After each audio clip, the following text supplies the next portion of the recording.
Bonjour et bienvenue à la découverte de l'être.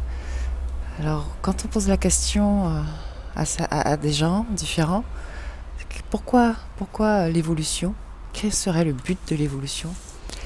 Bien, bien souvent, c'est, je sais pas, moi, vivre, être heureux, chercher le bonheur, chercher le plaisir. Et effectivement, jusque-là, la principale démarche de l'humanité a été de rechercher le plaisir et de fuir la douleur.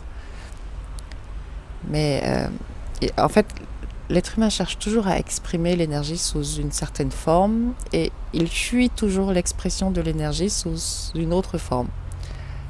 Mais les deux formes d'expression sont des expressions de l'énergie, quoi qu'on en dise. Parce que l'homme est un canal de cette énergie.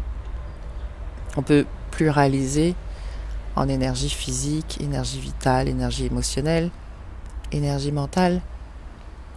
Il va canaliser, il va simplement l'exprimer, cette énergie, d'une façon qu'il va appeler positive ou négative. Mais il va exprimer l'énergie et l'énergie, elle est elle. Après, j'ai envie de vous dire que le fait de connaître les mécanismes qui permettent à l'énergie de s'exprimer à travers l'être humain, eh bien, ça permet de contrôler non pas l'énergie, mais la façon dont l'énergie va s'exprimer justement. Et je crois que c'est vraiment le but de l'évolution de l'humanité, que d'améliorer ce canal que nous sommes pour un jour exprimer l'énergie dans sa plus haute et dans sa plus parfaite vibration. C'est-à-dire que la conscience de l'être humain a été injectée dans une unité carbone et doit amener cette unité carbone à devenir une unité diamant.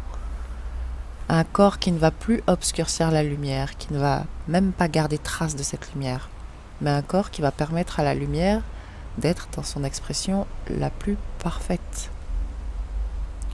L'homme est un canal et en fonction du canal qu'il est, il va exprimer l'énergie d'une façon ou d'une autre. Vous savez, lorsque vous riez trop par exemple, eh bien vous pouvez vous mettre à pleurer au bout d'un moment. Et l'inverse est complètement vrai aussi.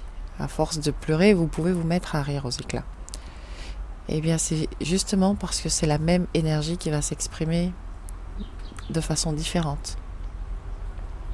Donc si l'être humain devient un canal adéquat pour l'énergie, plus adéquat, eh bien il devient plus heureux.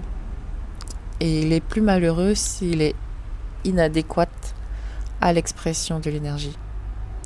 Et l'énergie dont je parle, elle est matérialisée tout autour de nous, dans l'air, ou dans ce qu'on appelle le prana, le chi, le ki. Dans les fruits et les légumes crus, et dans bien d'autres choses. Et vous voyez une personne, quand je parle de canal adéquat pour exprimer l'énergie, par un truc tout ballot, si vous avez des problèmes digestifs qui vous empêchent de manger des fruits et des légumes crus, eh bien vous serez un canal un peu moins adéquat à l'expression de l'énergie qu'une personne qui a un régime alimentaire équilibré et un système digestif en bon état, même si cette personne mange de la viande. Donc on transforme le canal pour pouvoir être un canal adéquat à une expression qu'on va considérer comme positive, qui va nous convenir. Et le premier sous-canal à transformer, du coup, c'est le corps physique, la base. Ensuite, le corps vital, ensuite le corps psychologique, donc émotionnel, et ensuite le corps mental.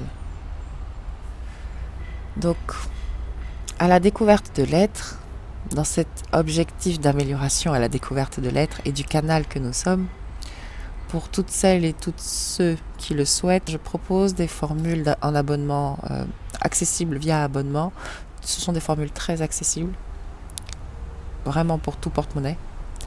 Et je propose aussi des ateliers pour une meilleure assimilation, en passant par la pratique donc, une meilleure assimilation de ces mécanismes internes.